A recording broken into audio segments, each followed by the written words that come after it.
lahat. Ako po si Aiza Corpus at iniligpit ko po ang aming pinagkainan. Kung wala na pong pagkain sa mga plato, ipagsama-samahin ko na po ang kutsara, tinidor, baso at pinggan.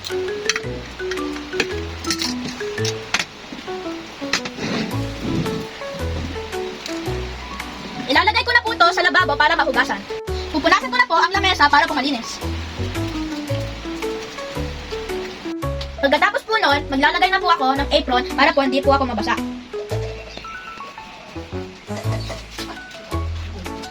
Lalagyan ko po muna ng tubig ang palanggana para hawhawan ko na ang mga kasangkapan.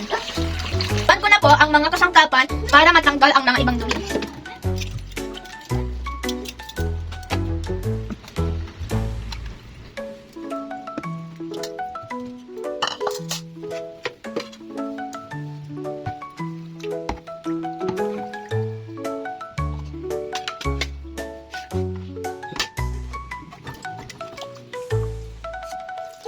Tapos hawhawan ang mga kasangkapan, lagyan natin ng sabon ang konting tubig.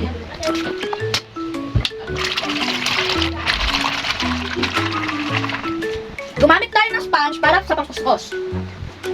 At magsimula na tayo maghugas ng mga plato. Unahin natin ang baso at kutsara tinidor bago ang plato.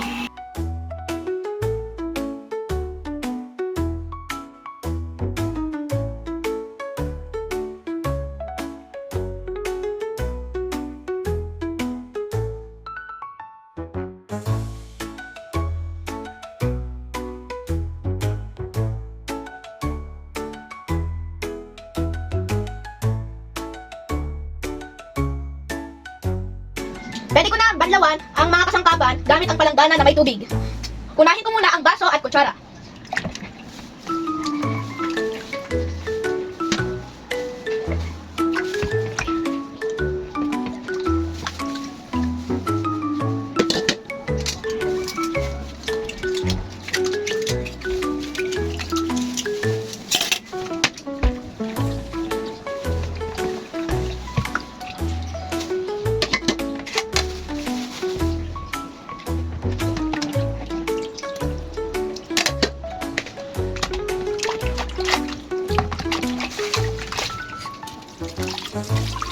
Patayin mo ito, patayin mo.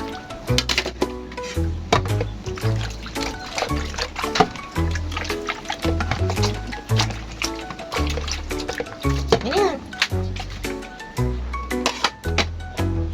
Punasan natin ang lababo para maging malinis.